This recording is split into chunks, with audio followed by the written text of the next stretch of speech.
السلام علیکم ورحمۃ اللہ وبرکاتہ۔ تمام سامعین کو ہمارے چینل کی طرف سے خوش آمدید۔ مجھے امید ہے کہ آپ سب لوگ خیریت سے ہوں گے۔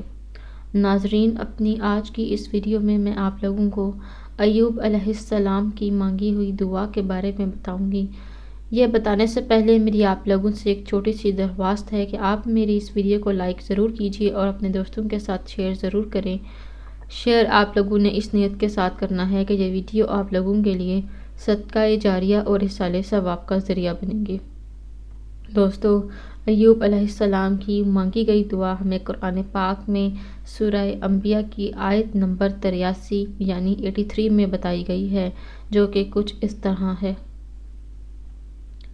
انی مسانی الضر وانت ارحم الراحمین، یعنی بے شک مجھے تکلیف پہنچی ہے اور تو رحم کرنے والوں میں سے سب سے زیادہ رحم والا ہے۔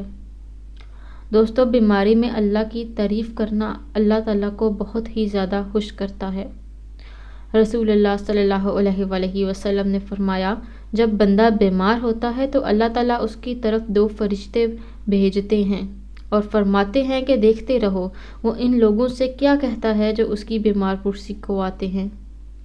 دوستو، اگر وہ ان کے سامنے اللہ عز و جل کی حمد و ثنا کرتا ہے تو وہ دونوں فرشتے اس حمد و ثنا کو اوپر اللہ عز و جل کی طرف لے کر چڑھ جاتے ہیں، حالانکہ وہ اسے خوب جانتا ہے۔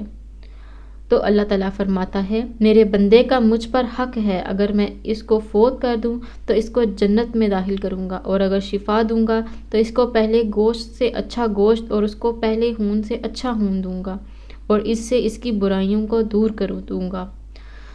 دوستو، اس سے آپ کو معلوم پڑے گا کہ جب بھی آپ بیماری میں یا تکلیف میں اللہ تعالیٰ کی دی ہوئی آزمائش پر صبر کرتے ہیں اور اس پر اللہ تعالیٰ کی تعریف اور حمد و ثنا کرتے ہیں تو اللہ تعالیٰ خوش ہو کر آپ کو اور بھی زیادہ نعمتوں سے نوازتے ہیں۔ دوستو، اگر آپ لوگوں کو ہماری آج کی ویڈیو پسند آئی ہے تو کمنٹس میں اس کا اظہار ضرور کیجیے گا۔ انشاءاللہ تعالیٰ آپ سے پھر ملاقات ہوگی بہت جلد ایک نئی دعا کے ساتھ۔ تب تک کے لیے مجھے اجازت دیجیے، اپنی دعاؤں میں یاد ضرور رکھیے گا۔ اللہ حافظ و ناصر۔